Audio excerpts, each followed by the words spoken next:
Olá, boa noite a todos. Meu nome é Daniel, é um prazer imenso estar aqui com vocês na Jornada Científica da FASF. E bom, o resumo que a gente viu foi sobre o CAEST, que é o Centro Acadêmico da Engenharia de Telecomunicações, do IFCE, que é o Instituto Federal de Ciência, Educação, Ciência e Tecnologia do Ceará, do qual estudamos. Então, meu nome é Daniel Cavalcante, vou falar a vocês e vou aqui apresentar esse trabalho. O CAEST ele foi criado em 2011 com a gestão padrão, e em 2012 eu recebi do presidente anterior essa transição e eu queria implantar um novo modelo, uma nova cultura. Então houve toda uma transição nesse período de 2012. E eu fui presidente do CAEST por um ano e meio, na verdade, até o final de 2012 pelo ano 2013. E atualmente a gente está na quarta gestão, já com um novo presidente, novos diretores, da quarta gestão que está em 2014. As principais dificuldades que eu encontrei nessa transição foram o quê? Primeiro que eu recebi um grupo de 12 pessoas, e falo que é grupo porque era apenas um aglomerado de pessoas, que passaram a ser uma equipe porque tinham alguma coisa em comum. Mas a dificuldade era de montar um time, porque as pessoas não estavam alinhadas, eu não tinha conhecimento delas o suficiente para conseguir extrair o máximo potencial de cada uma. Então o time estava totalmente desalinhado e eu tive que passar algum tempo, alguns meses, para tentar alinhar esse time, chegarmos a um ponto comum.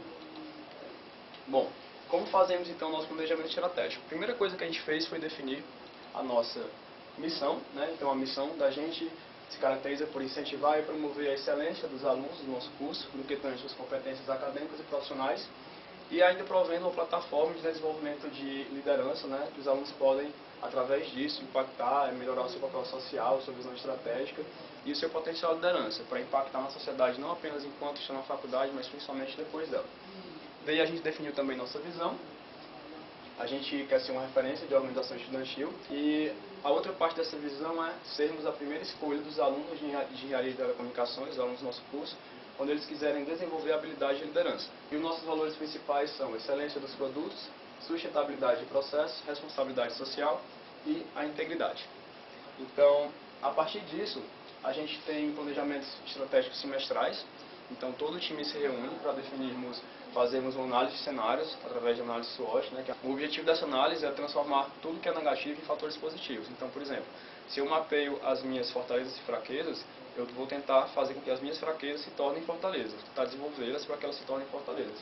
Então, transformar os meus pontos fracos em pontos fortes. As minhas ameaças, as ameaças são coisas que não dependem de mim, não dependem do meu time, podem acontecer, nesse contexto. Então, o objetivo é neutralizar essas ameaças e fazer com que elas não atrapalhem o bom andamento do meu time. E as oportunidades, aproveitá-las, Então, a gente faz essa análise semestral e aí passamos por um processo de brainstorming, onde todos opinam sobre que atividades deveriam ser desenvolvidas naquele semestre. Então, sem seleção, todo mundo fala o que quer. E depois a gente faz uma seleção dessas ideias para ver o que é mais viável e aplicável naquele semestre.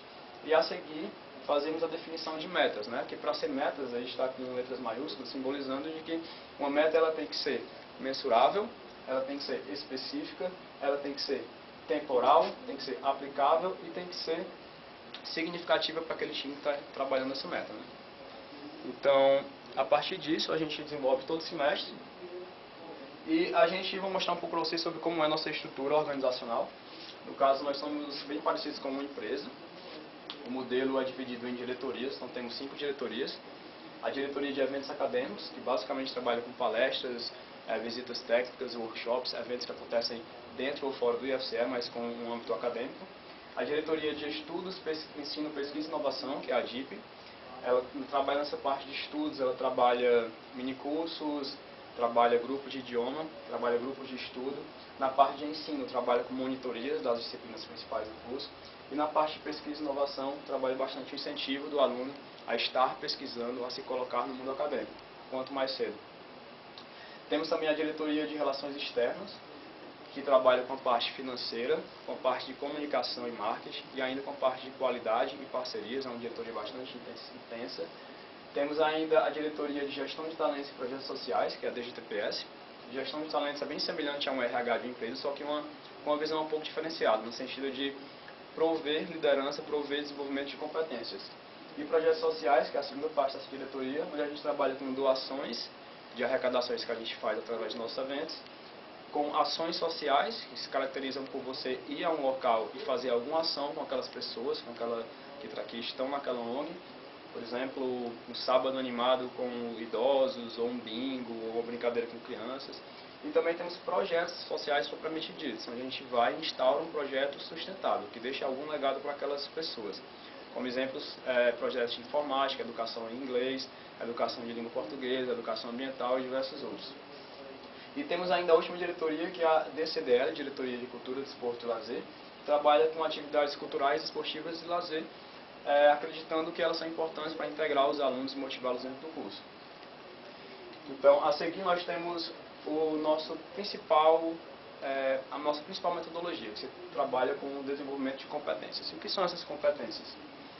Bom, a gente trabalha usando esse modelo que é chamado de modelo de competências global, ou Global Competency Model. Esse modelo é bem conhecido, muitas empresas grandes utilizam ele, e ele define o perfil de um líder através de 11 competências, que são essas competências aqui. Então, as competências: autoconhecimento, sua capacidade de conhecer a si mesmo, saber suas fortalezas e fraquezas; efetividade pessoal, que é a sua capacidade de ser eficaz, fazer o que tem que ser feito e eficiente ao mesmo tempo, ou seja, fazer o que tem que ser feito e de uma maneira ótima, otimizando os recursos que você está utilizando, inclusive pessoas e tempo.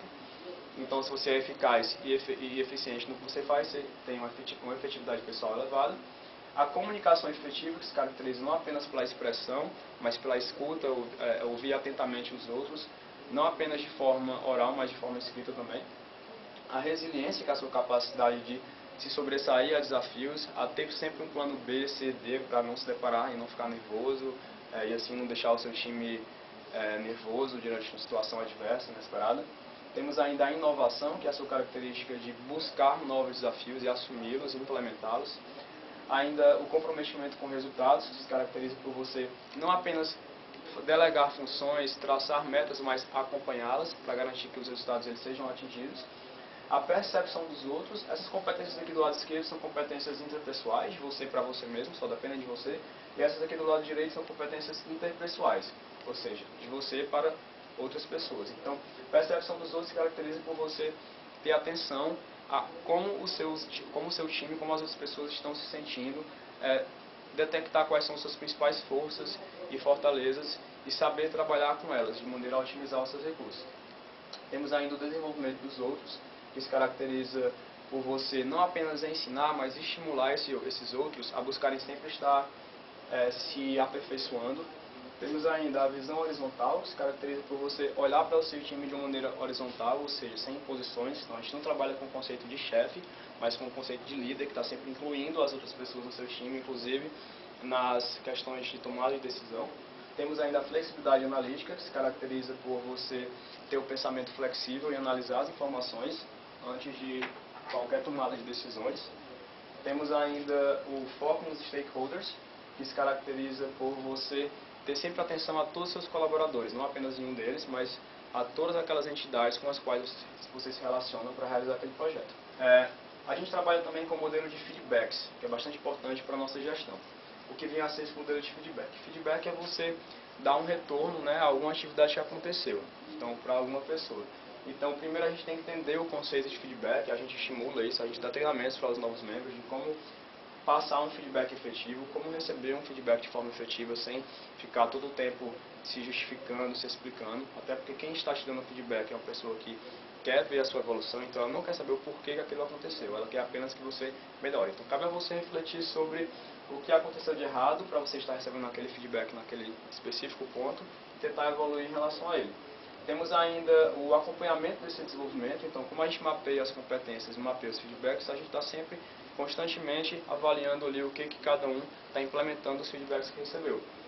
E a gente faz rodadas de feedbacks, as rodadas podem ser semanais, dependendo do time, da equipe, e também fazemos rodadas mensais com todo o time envolvido. E ainda a análise 360, que é uma análise onde todos avaliam todos. Então, se eu estou num time com 6 pessoas, todas aquelas pessoas vão me avaliar e eu vou ter um feedback bem mais real sobre o meu comportamento, sobre a minha percepção pelos outros. Bom, continuando, temos ainda a tomada de decisões.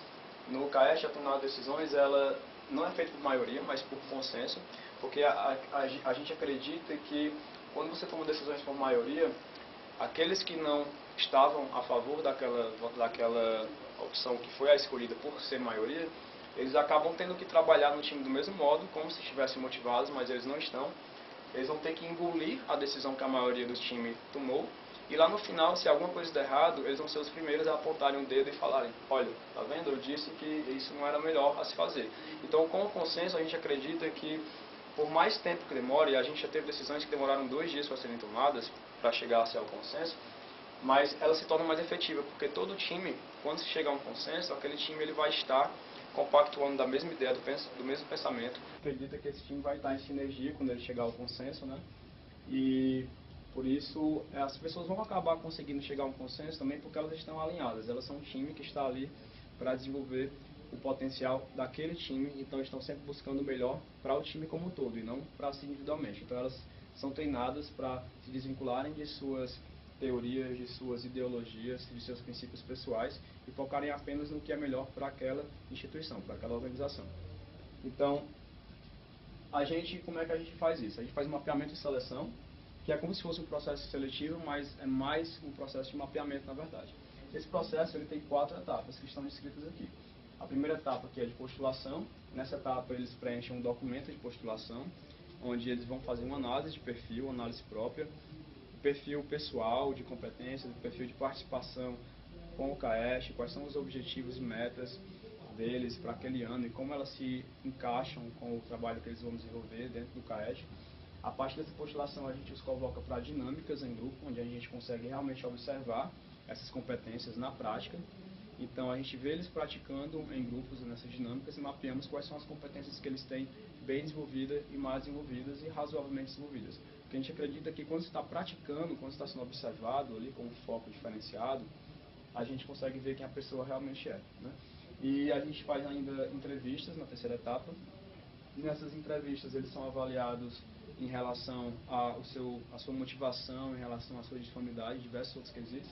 E por final a imersão, que é a última etapa, onde eles passam a ter contato realmente com o que é o CAESH. Eles recebem vários treinamentos sobre esse treinamento que eu estou passando para vocês, recebem treinamentos de cada uma daquelas áreas, como elas funcionam, treinamentos técnicos, práticos, de como a gente usa as ferramentas, de como a gente usa o planejamento operacional, planejamento estratégico, então diversos treinamentos para que eles possam de fato emergir dentro do CAESH. E aí sim eles estão dentro do CAESH após a imersão. O nosso ciclo de desenvolvimento dentro do CAESH, que a gente proporciona, ele se caracteriza por 4 etapas, né? Começa com esse período probatório, começa com a imersão. Então, quando o membro ele passa pela imersão, ele está automaticamente no período probatório.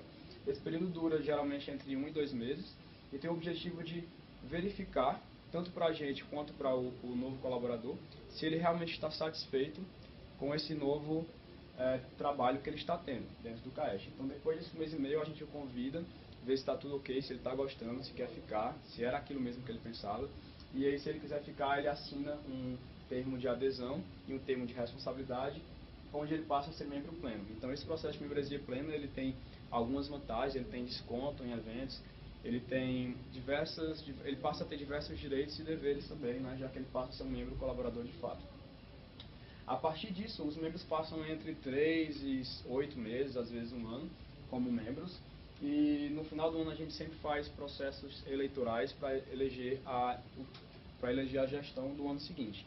Então, esse processo acontece geralmente em dezembro e a gente incentiva todos esses membros que se desenvolveram durante 1 ano em relação às suas competências de colaborador para agora irem para a próxima etapa, que seria a etapa onde eles estão desenvolvendo agora essa liderança, essa capacidade de liderança, né? Eles vão ter um time para trabalhar, geralmente 3 a 5 pessoas, vão estar em constante feedback com esse time e desenvolvendo outras competências agora de liderança.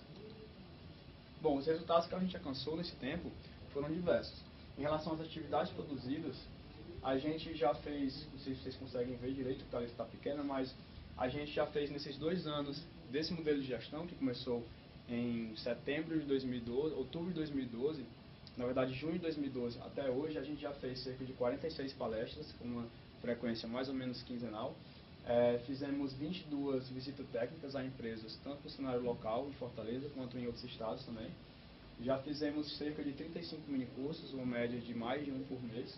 Os minicursos são ofertados aos alunos aqui do Instituto, né? Já fizemos uma semana de tecnologia, que foi no ano passado, foi um evento bem intensivo, com 1 semana de duração, de domingo a domingo, onde todo dia, manhã, tarde e noite, havia atividades para os alunos.